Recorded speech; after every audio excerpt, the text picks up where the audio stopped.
like the ship to go. Now.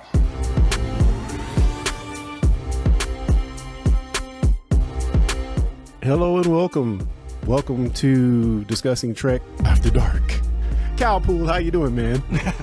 I'm doing good. I missed having chats last week.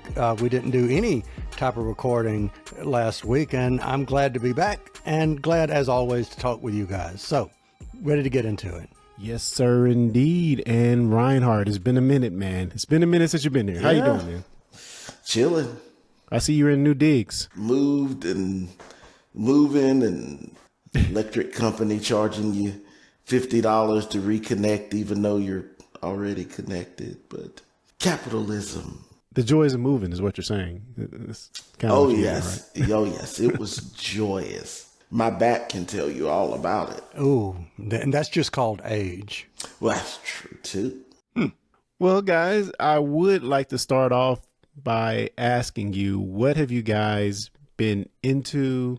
Slightly, I guess it could be sci-fi related or not, but what you've been watching, man, anything interesting has been crossing your televisions over the last couple of weeks?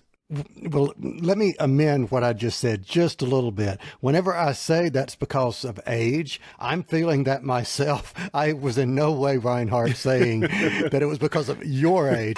Shut your trap.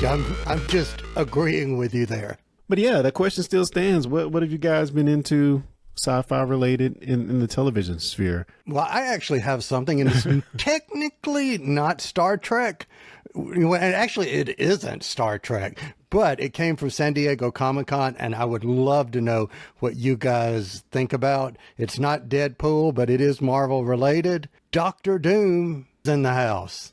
What do you guys think about the actor who will be portraying Doctor Doom? Spoilers ahead. Go ahead and tell us who it is, man. Robert Downey Jr. Thoughts? And he played what previous character? Oh, some little character that I could have cared less about before he became the face of this character. Tony Stark, also known as Iron Man. That's where I have always loved Iron Man, because I watch the stop animation shows. Larry, thoughts on Mr. Downey Jr. returning as Doctor Doom? I was kind of up in the air on it. I was just like, because it came out of left field. It really did. I was just like, what? Yeah, man, he's gonna be Doctor Doom. This is just more stupid internet stuff. And I looked at the thing. I was like, oh crap.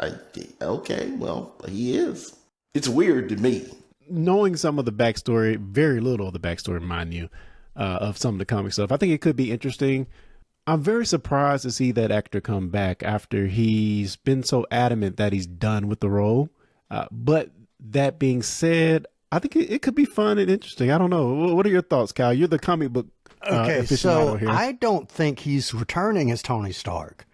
I think he will be properly playing Victor Von Doom.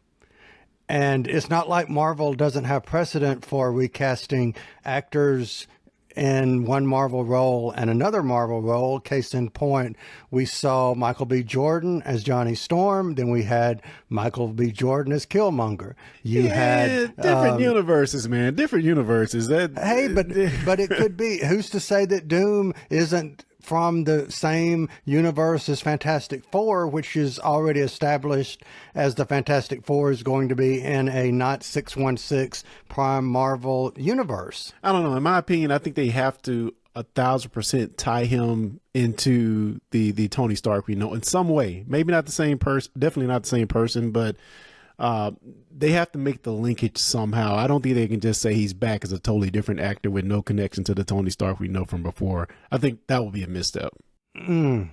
I have to disagree with you.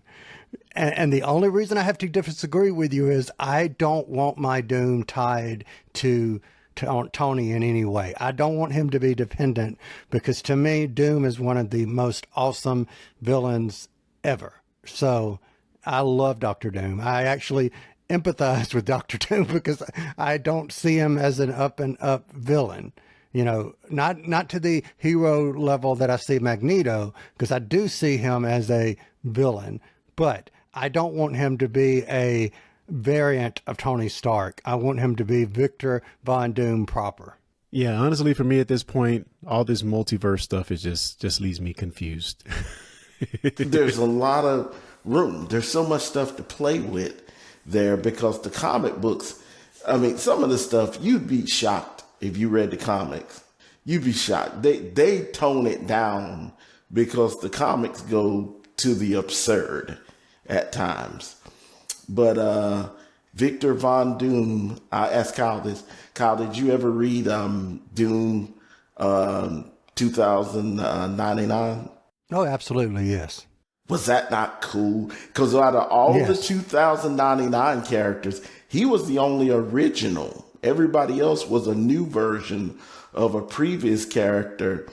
And spoilers, if anybody hasn't read that nearly 30-year-old comic, you know, and he comes back and he's been wherever he was, the Beyonder had him. And I mean, there's so many places to go with Dr. Doom because he literally had his hands in everything. Now, Larry, I'm going to ask you what you've been watching, but first I want to bring in a comment from Marge, and she's saying that she's been into The Boys. Now, I've been seeing her chatter in Tasha's Discord, and she's been really into it.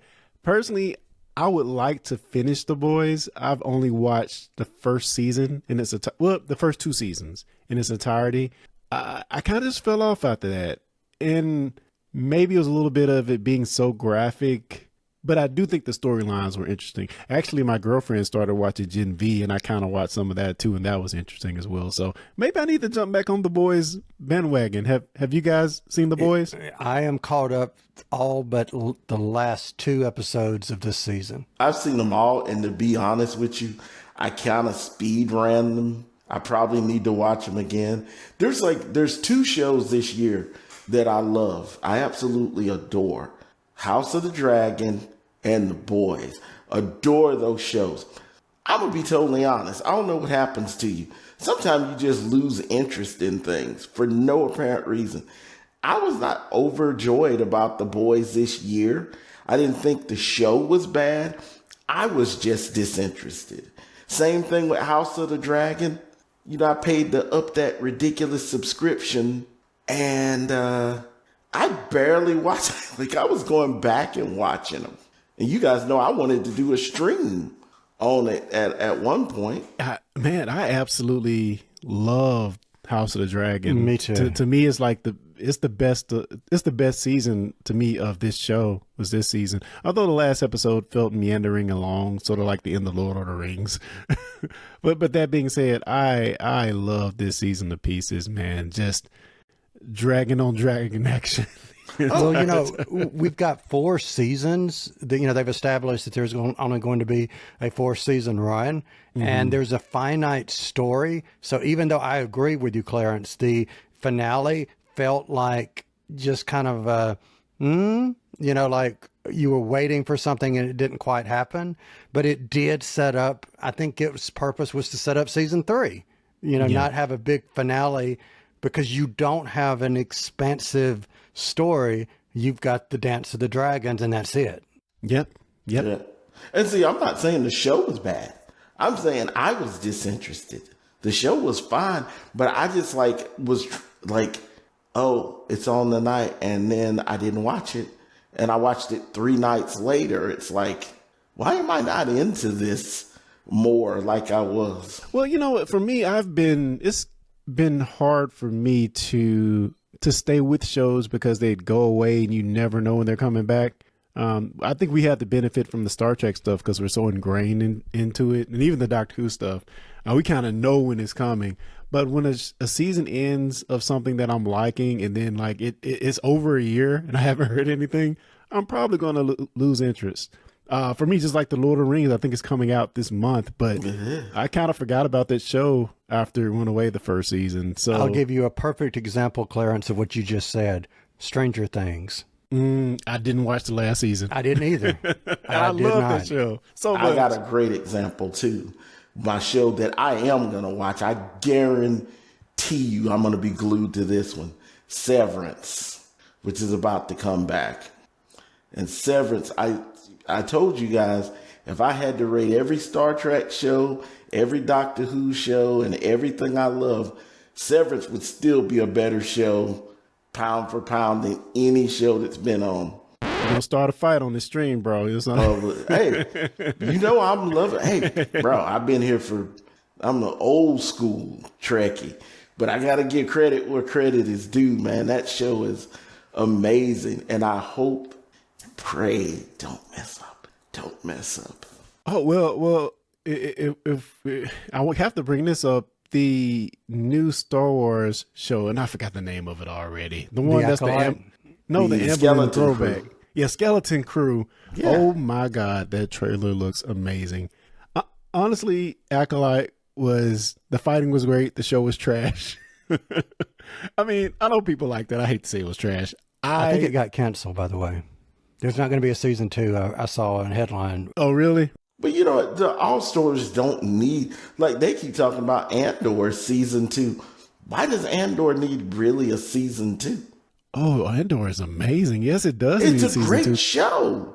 But what else are you going to tell me? They have a purpose. They're bringing it all the way up into where Rogue One starts. So every 3 episodes of this next season is going to be a year of time to like 5 years up until we get to the beginning of Rogue One. I'm down for that. They have a plan. They know what they're doing. It's well crafted, well written.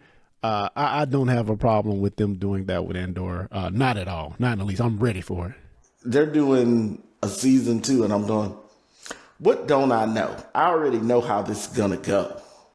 So I guess you didn't watch the prequels at all. You didn't watch any of the prequels. I watched You're not all watching House of the Dragon because you know what's going to happen. I did. Well, House of why the Dragon. Why are you watching Strange New Worlds? Listen, you don't want me to get started in House of Dragon because I blow your world up. But I'm just saying, man, it's. I know how the whole thing ends. But look, it's not the destination; it's the journey, man. It's the journey. No. I will watch Andor season 2, but I mean, it was great to me. Andor ended perfectly. There's no need to do a season 2. But I'll watch it anyway. All right. So Larry, I have a question. I'm going to play live stream couch psychiatrist here for a second. You know, I keep hearing you say, as we've been talking, things like, well, you know, I kind of parked this and watched it a little bit later, or I'm kind of, why do I want to watch this, or why do I not? Do you feel like maybe you are experiencing content fatigue? Maybe it's.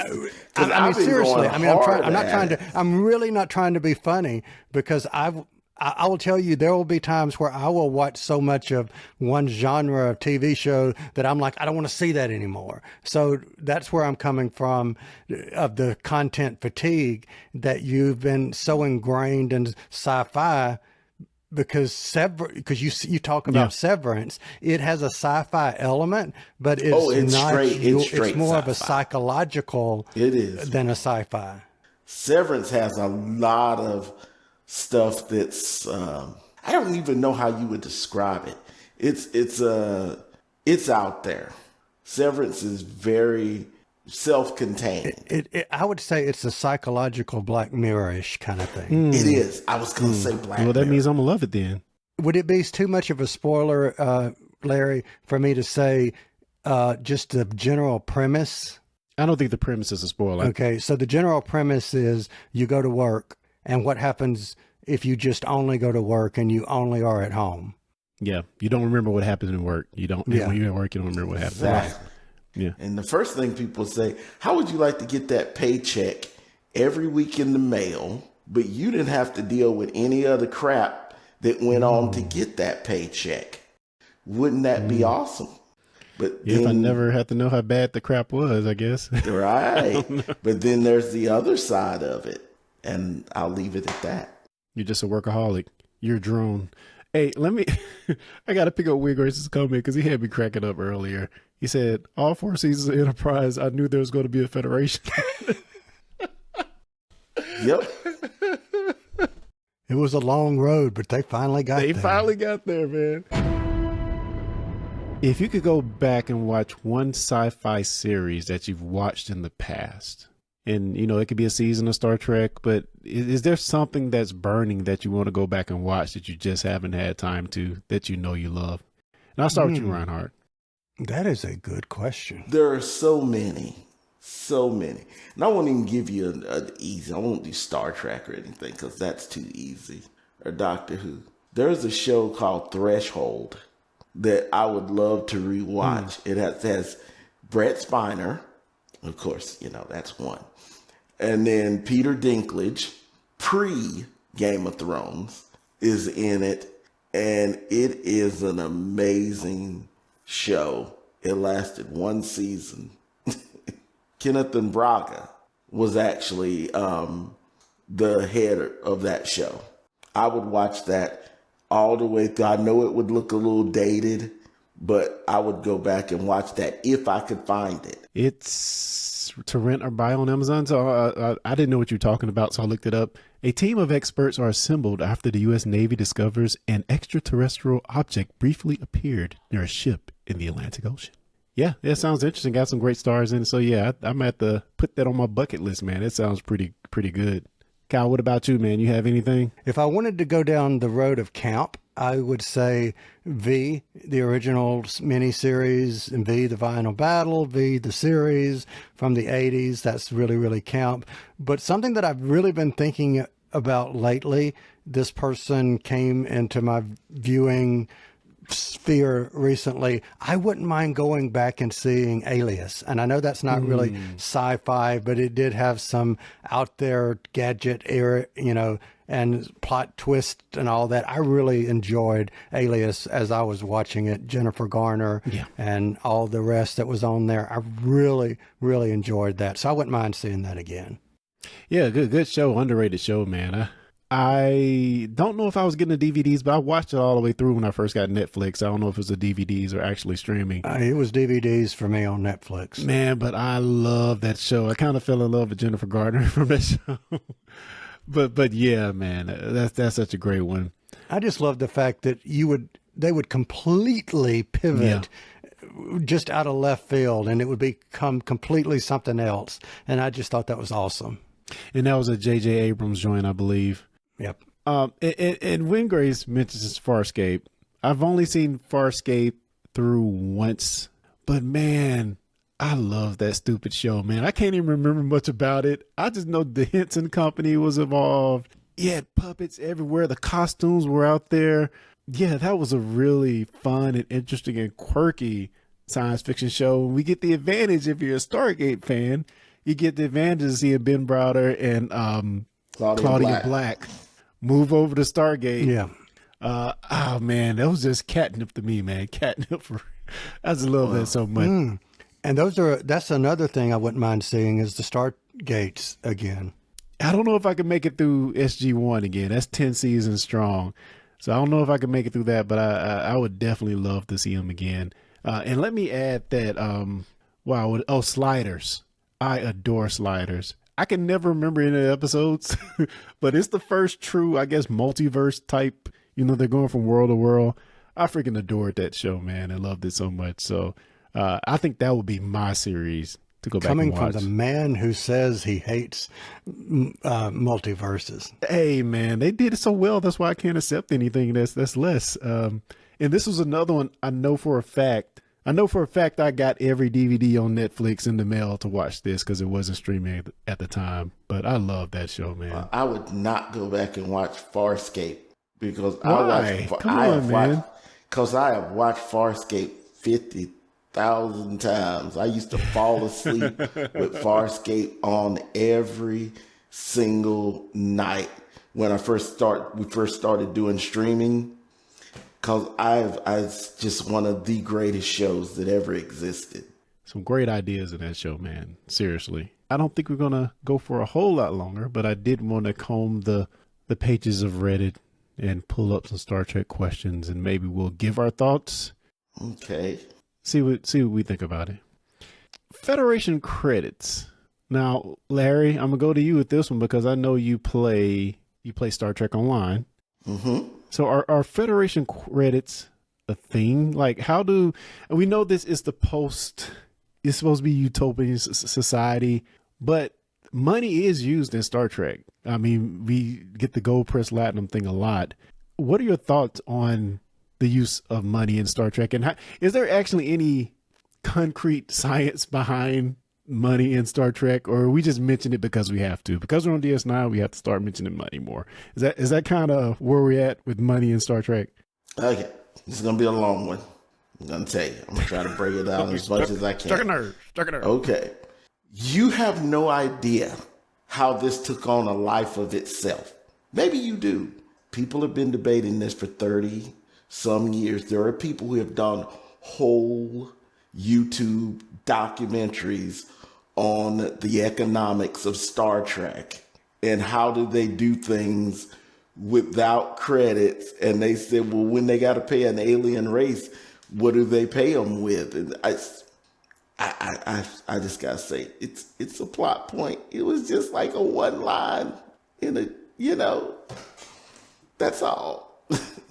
Oh, we don't use money in the future.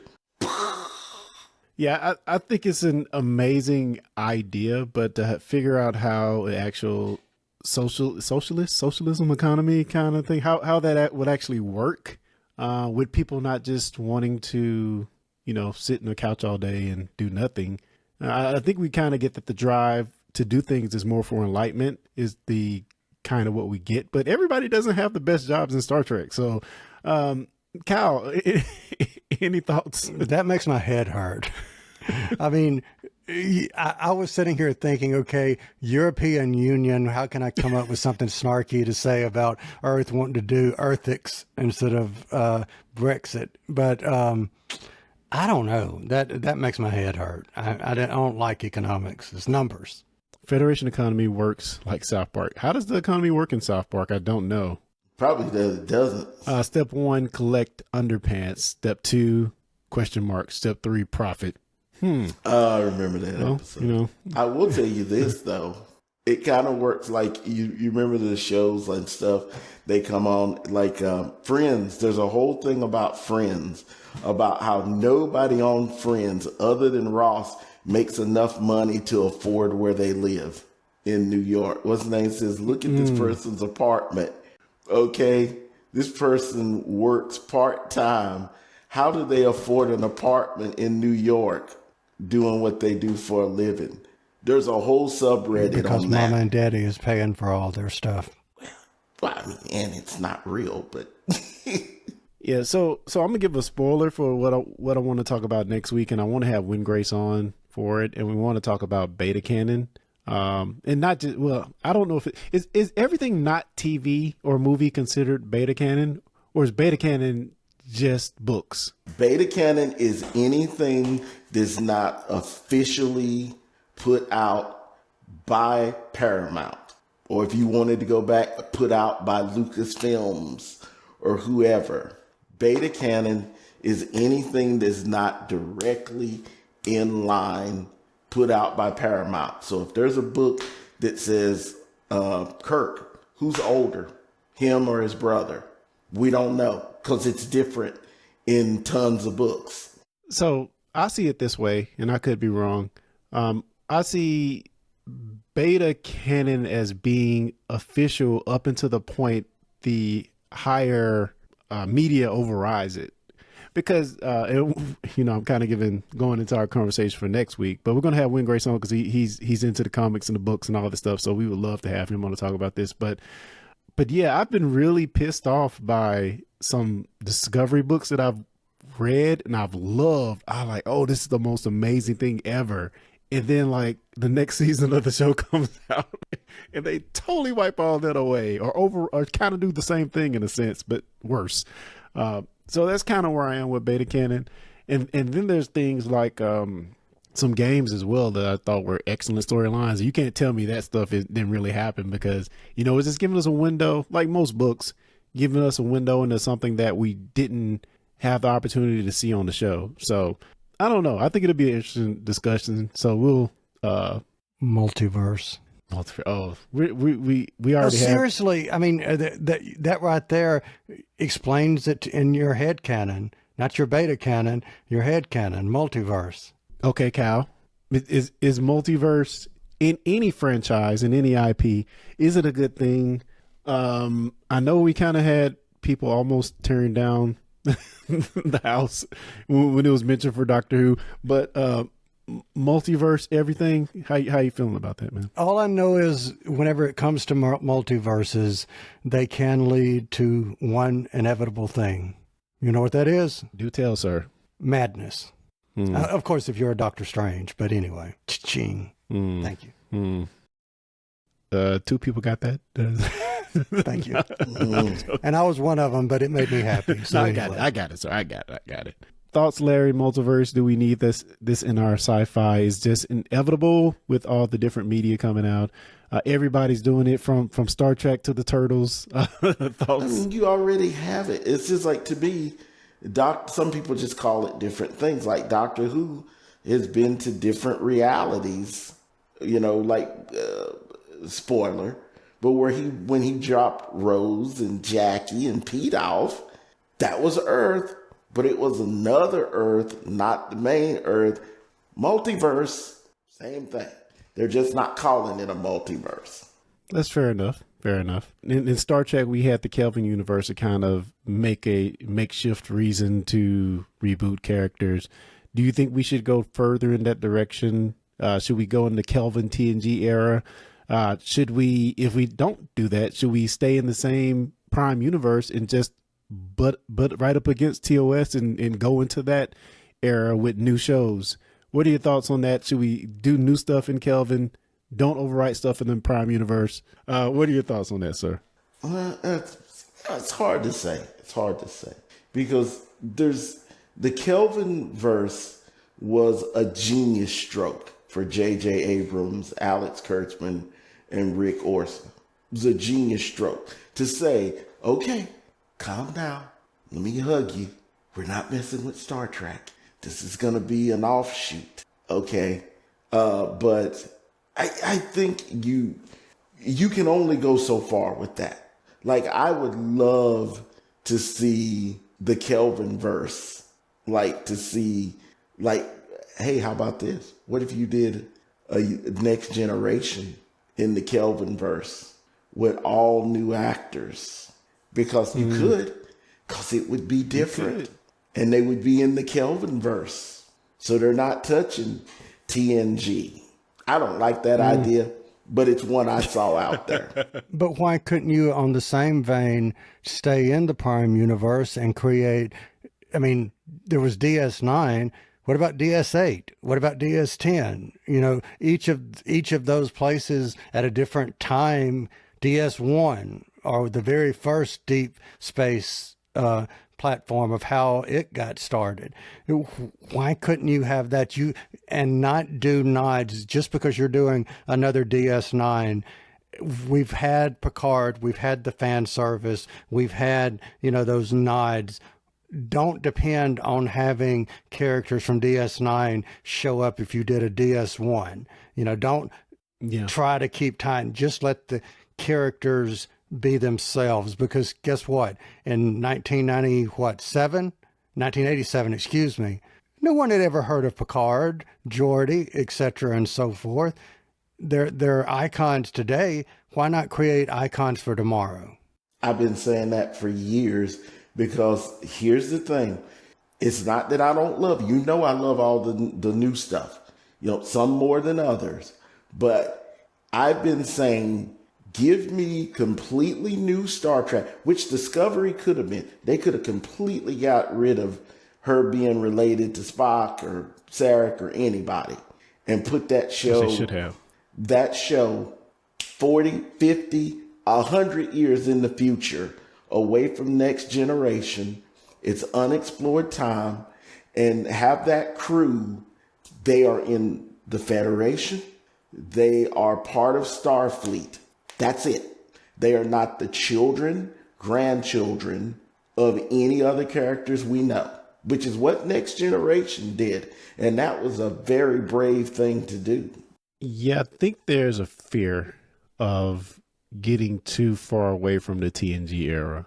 I think there's a fear with that. I mean, we're kind of at the edge of it with the newer shows, with the latest season of Picard. But I think there's a fear, and I kind of think we're not going to play in that era for a while. I mean, it's a similar thing to people that were older than us when we got away from the TOS era. You know, they were kicking and screaming until they saw how good TNG was. But yeah, I think there's a fear for me from getting away from the Voyager TNG DS9. I love that we have Discovery. I love that we have Academy in its own era, but I don't want to jettison or abandon the era that I grew up with. I guess I'm being selfish right here. I don't even know I want to go 50 years beyond that. I love the connections. It's a tricky thing. It's a tricky thing. You want the connections, but you also want to do something new and different. I don't know if I'm just ready yet to get completely away from the 90s era. What year were you born? I hate to say it, but I was born in 1979. I missed the millennial craze by a few months there. So literally 79. So you were 11 when Star Trek Next Gen came out then, right? No, I would have been, yeah. It came out in 87, so I would have been 7. Okay, I apologize. Doing math is rough. Well, 7, okay, 8. so you're 7, 8 years old. Okay, so here what you guys think. I was 19 years old. And let me tell you, I was here for it. There was none of this, oh my God, it's not going to be Spock and Kirk and McCoy. Nah, give it to me. I want to see this.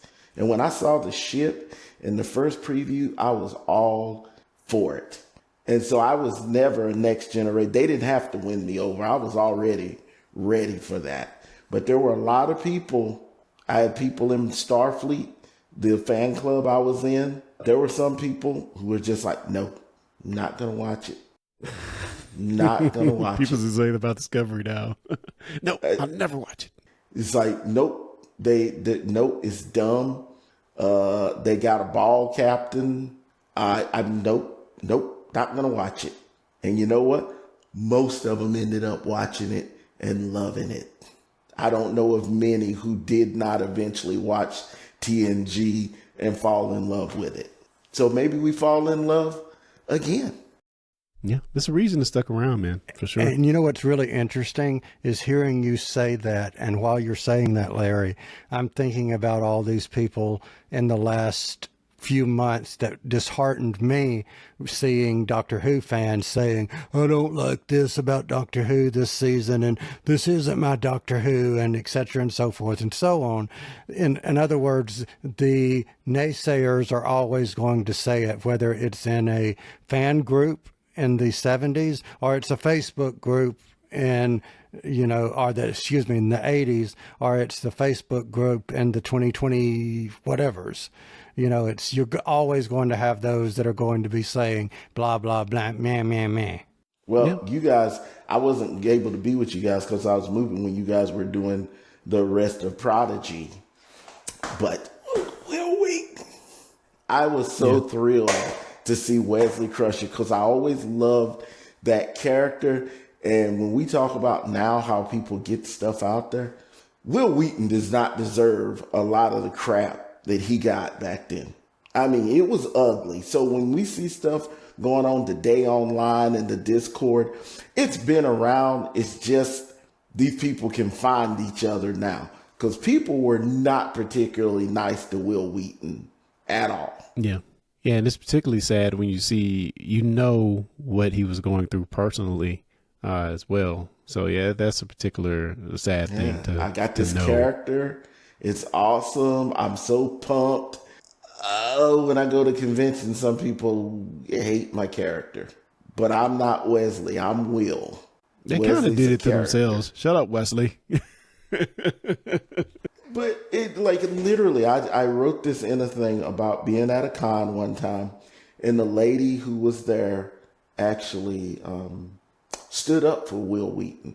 Because when they showed the picture of Wesley Crusher during the slideshow, a bunch of people started booing. And she said, don't you boo him. She said, Will is a sweet, kind person. And even if you don't like Wesley, Will is not Wesley. True, but yeah, nobody should be treated badly. I would say he's kind of annoying as a host, but I'm not going to hate on the guy. He's getting his money. I'm thrilled. I thought in Prodigy he was fantastic, so I'm definitely not going to hate on. Clarence, I do things on Discussing Who as a host that irritates you. So, Well, you know. Well, like I said, number one, people exaggerate. Like they say, yeah, he saves the ship every week. No, twice. He's a Time Lord. Let me pick up Windgrace's comment here. He's saying that if you're going to stay in the TNG era, move forward in real time. I love this idea, by the way.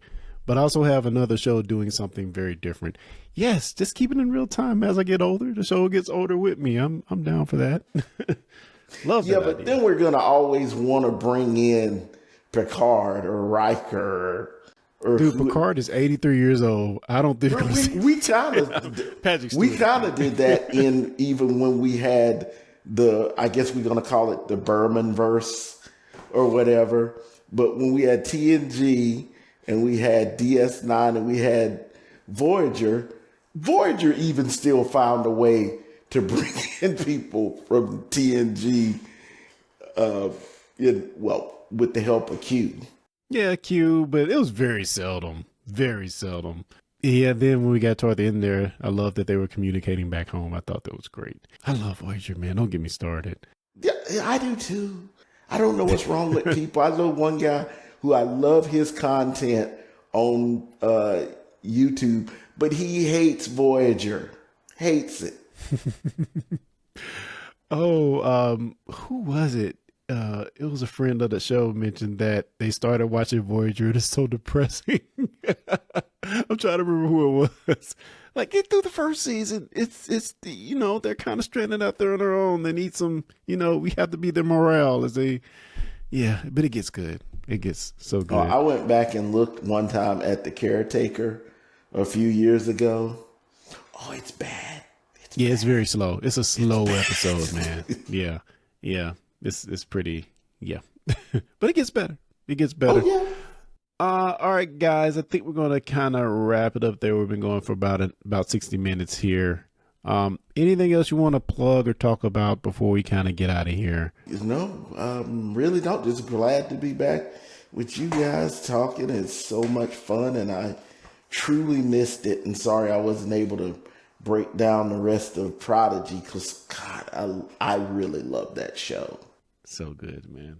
Yeah, that's my Voyager continuation right there. We'll get you next week in the beta canon, brother. There's some, I got some stuff to bring. Voyager beta canon. I've read a few of them, Pathways, and maybe another one. You read Pathways? We'll talk next week. Yeah. I don't know if I remember it. It's been years and years ago. Mr. Jones, anything you want to plug or talk about while we kind of wrap up and get out of here, sir? So as always, I will mention, if you are a fan of Doctor Who, you can check out Clarence, myself, and our friend Lee Shackelford on Discussing Who at discussingwho.com. All right. Well, I said thanks to each and every one of you for joining us in the chat. It's been a lot of fun, and this has kind of been our after dark show. We kick back, we're not as stringent about the format as we try to be on other shows. So we're kind of just, hanging out with friends. And we thank each and every one of you guys for joining us. It's been a lot of fun. So with that, guys, get brushed up on your beta canon, because I guess that's going to be our discussion next week. Thank you guys for joining, and we'll see you next time. You've been listening to the Discussing Network. Find out more at discussingnetwork.com. Can I say that like shut up Wesley? I can just go shut up Clarence?